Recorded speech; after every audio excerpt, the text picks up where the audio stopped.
Learning to read Thai can be incredibly overwhelming, but it can also be a lot of fun.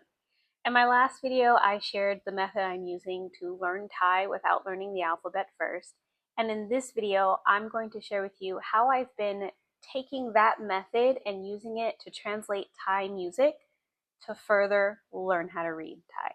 I started translating Thai music because one, I was running out of sentences that I knew off the top of my head to use, and two, not only is music fun, it is something that I can listen to on repeat, no problems, to further get the information into my brain.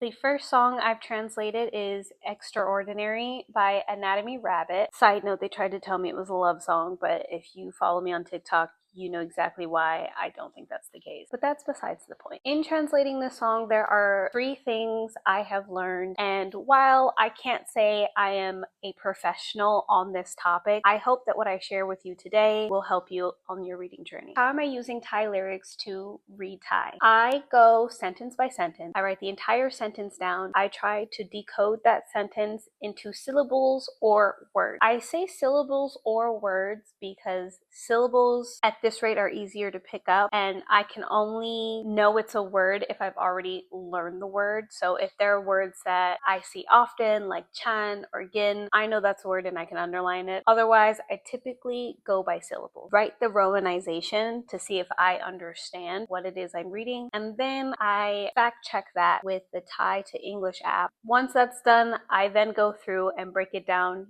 even further, letter by letter or cluster by cluster. If you would like a full breakdown of how I use this, you can either check out my blog at miniaslearning.com or you can check out my previous video. I chose the song Extraordinary because I like the song. I've been listening to it on repeat, so I figured, well, I might as well learn what he's saying. Right off the bat, we're starting off with Serat E. Excuse my pronunciation. It actually took me a very long time to figure out what this syllable meant and what it had to do with vowels. Sometimes it's really hard to figure out the rule for something when you don't know a name for a syllable, you don't know if something is a vowel, a consonant, or a diphthongs. Like, there are so many things to learn. So I actually left this alone until I got closer to the end of the song. And at that point, I actually stumbled upon the correct page that explained exactly what this was. In Thai, there's a term called vowel transformation. Basically mean a vowel changes based on the ending consonant. And while the vowel sound itself doesn't change, how it is presented changes. Why? I can't tell you. If you know, put it down in the comments to let the rest of us know. E will change from this to this. And while I don't want to confuse anybody, I do want them to know that the vowel E will also change from this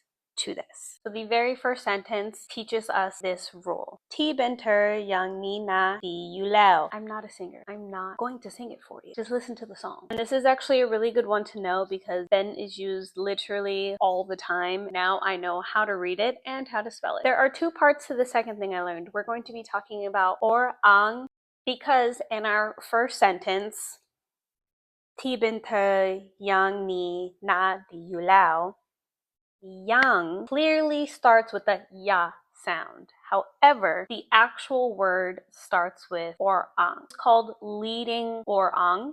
And the rule states that when this mid-consonant pairs with this low consonant, it develops the mid-consonant tone rules. Luckily for us, there are only 4 words that do this specifically. And this is where it gets really confusing because or ang is also a vowel carrier. It is silent. So if you take words like arai, starts with the vowel a.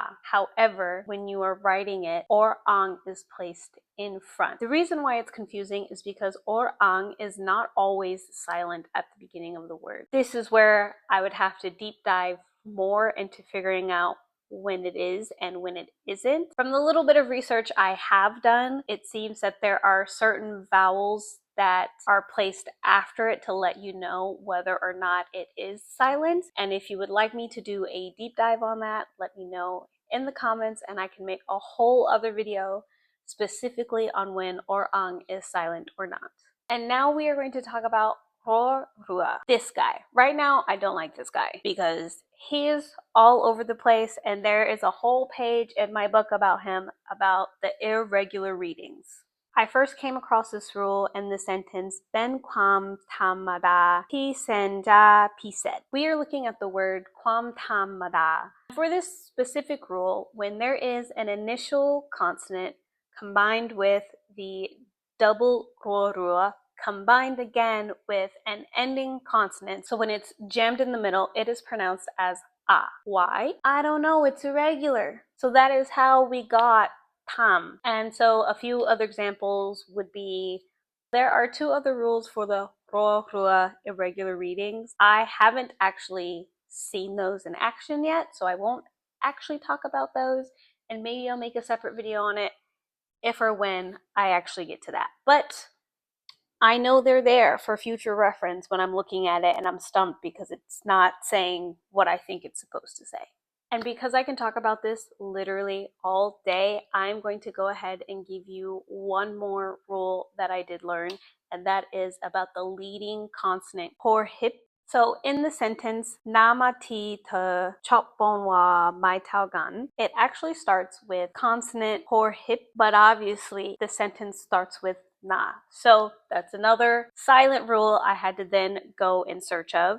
And this rule states that when the high consonant or hib is followed by any of these 8 low consonants, these low consonants will then follow the high consonant tone rules. I like to consider it to be kind of like a silent tone marker. So that is my update on learning to read Thai by translating music. It is incredibly time consuming, but it's working and it's fun. I find myself, at the very least, being able to pick out where one syllable starts and ends. I have learned several words this way, and hearing it sung helps me remember how it sounds and the grammar rules. If you are inspired to try this method, let me know what song you will use in the comments below, and like and subscribe for more language learning inspiration.